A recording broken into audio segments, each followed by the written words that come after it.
Just a question on your thoughts on, related to your thoughts on journalists from a few minutes ago, and also to the part of your book that talks about the Yemeni journalists. Can you talk a little Sure. About the part of your book that talks about the Yemeni journalist who sort of spent time in prison for the work that he had done.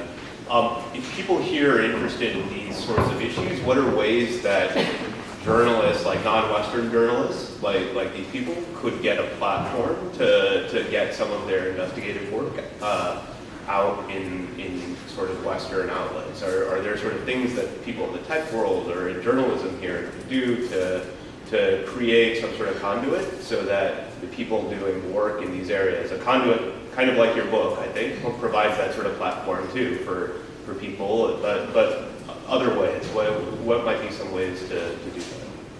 Yeah, I mean, actually, some of the best, I mean, that's a great question. I'll be honest with you, I don't have the answer to that question. I mean, I have some thoughts on it. I always just talk, I talked to Amy Goodman, before Al Jazeera was like Al Jazeera. I was talking about like trying to do a partnership with the Arabic language journalists that were reporting for Al Jazeera and figuring out a way to translate some of the reporting so that it could be distributed to a U.S. audience. There's a wonderful show there's this channel called Link TV, which is on Dish Network and DirecTV, and they have a show called Mosaic, and it's one of my favorite shows on planet Earth.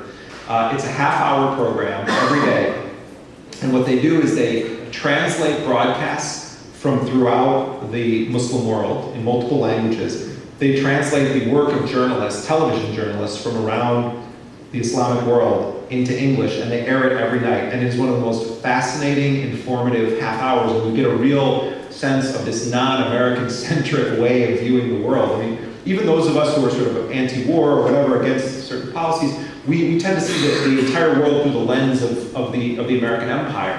And that's not healthy either if you're a critic. And of course, those in power see everything through the lens of American exceptionalism. I think ultimately we have to figure out ways to develop partnerships with journalists who are reporting in other languages and from their nation. I mean, just simple translation projects would be quite revolutionary just to get the reporting, particularly out of Syria.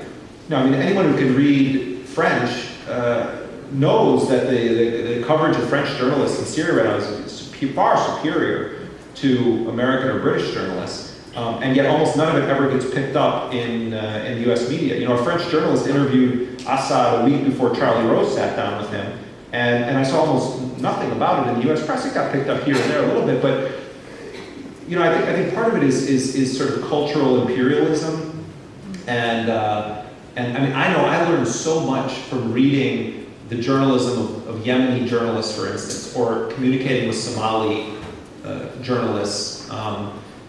That never appears in US media outlets. So some way of building bridges, and in the technological society we live in now, I think there's far more opportunity than there was 10 years ago or when I first started in journalism. But if you can figure out a way to brainstorm about that with people, it would be amazing. Yeah. Jeremy, I think we should maybe take 2 more questions. Hi. I find your film to be very fascinating. And what I wanted to ask was, I mean, one perspective that isn't really present is from American service members on the ground doing the jobs in Iraq and Afghanistan. And when I've spoken with many here at Yale and abroad, one said something I thought was very interesting. In Iraq, he envisioned his job as being to literally pump blood to a city whose government had collapsed. Admittedly, he said, because of the American invasion and mistakes that had been made, but that his job was to keep that city alive. And I've heard similar statements from many American officers and service members who had a very sort of, when they describe the mission they thought they were given, they speak of it with pride and hope and idealism. And that's not the image we get from your film, and I'm wondering if the discrepancy is because those aren't who your film is about, that your film is about JSOC.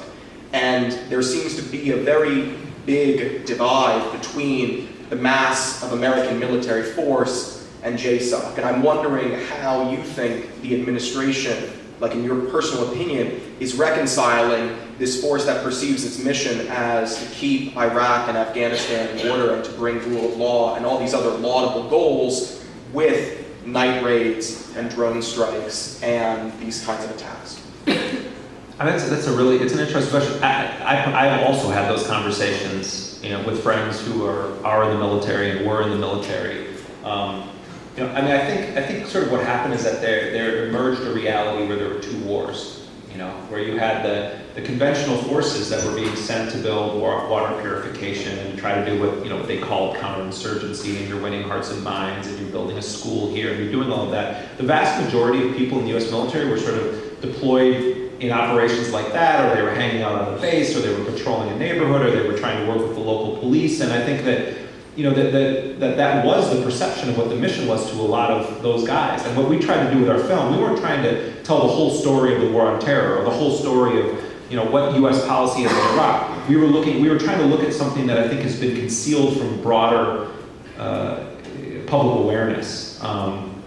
And so I think a lot of conventional soldiers were not really read into the world of what certain special missions units were doing, or what the SEALs were doing, or the Delta Force guys. And to them, they were sort of there in this province in the middle of nowhere, and they had good relations with people, and they thought what we're doing is helping, we're doing nation building and all of that. But we were trying to tell a sort of micro story within the bigger structure, and hoping that it would spark or spur some sort of debate. And I've had a lot of reactions from people within the military, the intelligence community.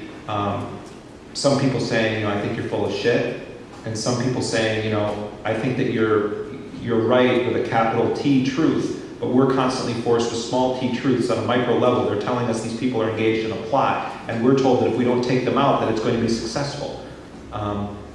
We didn't make this film. We debated on how to end the film, and some people were saying, you should end it with a call to action, or with statistics, or with. We ended it on a series of questions, and the reason we did that is because we wanted to encourage a debate or a discussion. 10 years ago, I may have talked to you and told you I understand how we can end this thing, or what people should be doing. I'm not so arrogant as to think that. I want to be part of that debate or discussion with people like you and everyone else in this room, and quite frankly with General McChrystal also. He said a few positive things that I really agreed with recently, critical of the drone program.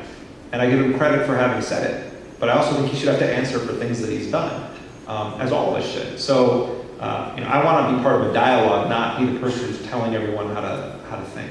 If that makes sense. And veterans are such an important part of that, because they had an experience that the vast majority of Americans didn't, and I think their voices are incredibly important in this. And I try as much as I can to listen to people who were deployed in these war zones as members of the U.S. military, because I think even if I disagree with them, I think their voices are incredibly important, particularly at this moment when we're trying to figure out what our foreign policy is going to look like going forward.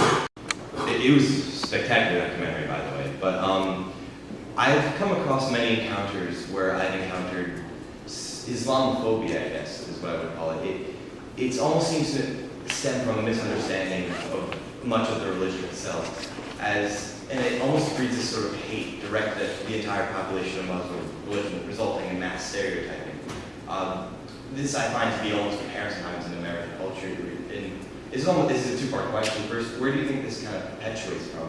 And how we as citizens, how can we stop this spread of this ignorance, the breeding of this hatred?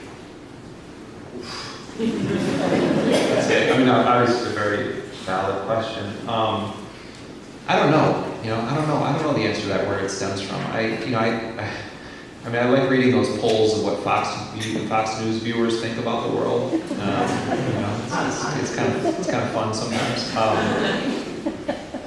I do think that there's. I think a lot of it is just based on ignorance. Look at how many people to this day believe that in this country believe Barack Obama is a Muslim, and the fact that some people view that as an issue that would somehow indicate the worth of his humanity if he was a Muslim. It's used almost in a way that would indicate that that's somehow some horrifying fact that would mean that it would invalidate who he is as a human being. I think a lot of it just stems from pure ignorance. I cringe whenever U.S. politicians say, not all Muslims are terrorists. It's like, in a lot of countries around the world, terrorism is not defined by, Ayman al-Zawahiri and Osama bin Laden. It's drone strikes or cruise missile attacks or the death squad that came and kicked down the door and killed a bunch of people, and it's a relative term. So, I mean, I don't know the answer to your question about where it stems from. I do know that when it pops up on college campuses and when it rears its ugly head, I think students should organize against it and should confront it. The way that I think they should confront the role of universities in the military-industrial complex, or when war criminals are brought on as professors at universities. I think, I think that, there's so many young people in this audience tonight. Maybe there's someone in here who wants to be a neuroscientist or a physicist or whatever, but if you don't make it part of your daily life to be about some form of change or some form of confronting injustice in society, then you're not actually fulfilling your obligation. I don't care about American citizenship or not American citizenship. American lives aren't worth more than anyone else's lives. But to be a citizen of the world, to actually be engaged as a human being, the thing that will make you most alive in life, no matter what you want to do with your life, the thing that will make you most alive in your life is if you say, I'm a part of fighting for a better world. That's the thing that makes you human. It doesn't matter what profession you want to do, whether you want to be a journalist, a lawyer, a writer, a doctor, whether you want to be a plumber or an electrician. Unless you've made it a commitment, unless you've made a commitment in life to make some part of your daily being, confronting injustice or fighting to make society that you live in better, then you're just whistling past the graveyard of history with your life. That's what it means to be human, to fight for a better world. And with that, I'll just thank everyone for